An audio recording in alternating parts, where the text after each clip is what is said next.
नमस्कार, मेरा नाम doctor Neeraj Gupta, senior consultant spine surgeon at Indian spinal injury centre. आज हम डिस्कस करेंगे रीढ़ की हड्डी की एक बहुत ही कॉमन समस्या जिसे बोलते हैं डिस्क प्रॉब्लम। डिस्क प्रॉब्लम क्या है, sciatica प्रॉब्लम क्या है, इसके बारे में आज हम जानकारी लेंगे। रीढ़ की हड्डी जिसे हम देखते हैं, रीढ़ की हड्डी का जो हमारा नीचे का पार्ट होता है, जैसे कि हमारे कमर का पार्ट होता है, इसके अंदर 5 हड्डियां होती हैं, छोटी छोटी हड्डियां होती हैं और हर 2 हड्डी के बीच में डिस्क होती है। डिस्क क्या है? डिस्क एक गद्दी जैसा है, एक वॉशर जैसा है जो कि 2 हड्डी के बीच में रहता है। जब ये डिस्क अपनी जगह से हिल जाती है, हिलेगी क्यों? जब उम्र के साथ भी डिस्क हिलती है, या फिर कोई हम भारी काम किया, वजन उठाया, कुछ ऐसा काम किया जिससे जोर से झटका लगा, जैसे कि आजकल अमूमन हम देखते हैं जिम के अंदर भारी वजन उठाने से अगर कोई डिस्क अपनी जगह से हिलती है, अगर डिस्क अपनी जगह से हिलती है तो वो पीछे जो उसके हमारी रीढ़ की हड्डी के अंदर नसें होती हैं, उन नसों को दबाना शुरू कर देती हैं। जब डिस्क हिलती है तो नसें दबती हैं, लेकिन क्या सभी जो नसें दबती हैं, क्या सभी को सर्जरी की जरूरत है? नहीं, ऐसा नहीं है। जब ये नसें दबती हैं तो पहले दर्द कमर में आता है और फिर वो दर्द धीरे धीरे पैरों में जाना शुरू होता है। जब वो दर्द पैरों में जाना शुरू होता है तो उसको sciatica दर्द कहते हैं।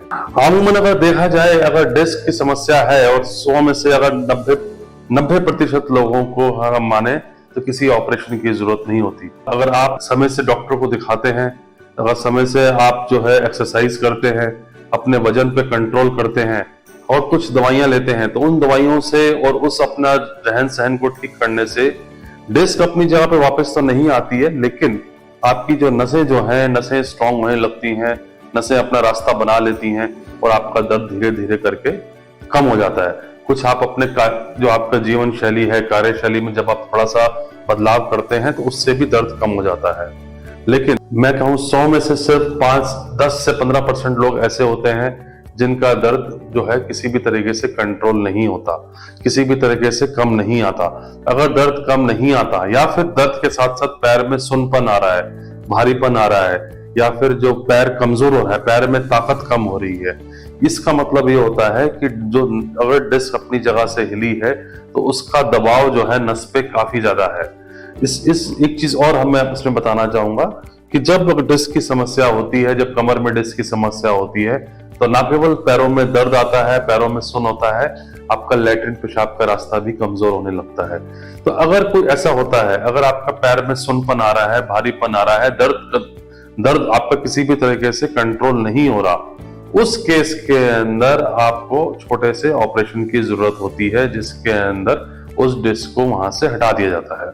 ऑपरेशन करने के लिए बहुत सारी टेक्निक्स हैं और आज की डेट में स्पाइन सर्जरी में जो है टेक्नोलॉजी जो है काफी एडवांस हो चुकी है, जिसके अंदर हम जो है माइक्रोस्कोपिक सर्जरी करते हैं, एंडोस्कोपी सर्जरी करते हैं या फिर रोबोटिक सर्जरी करते हैं।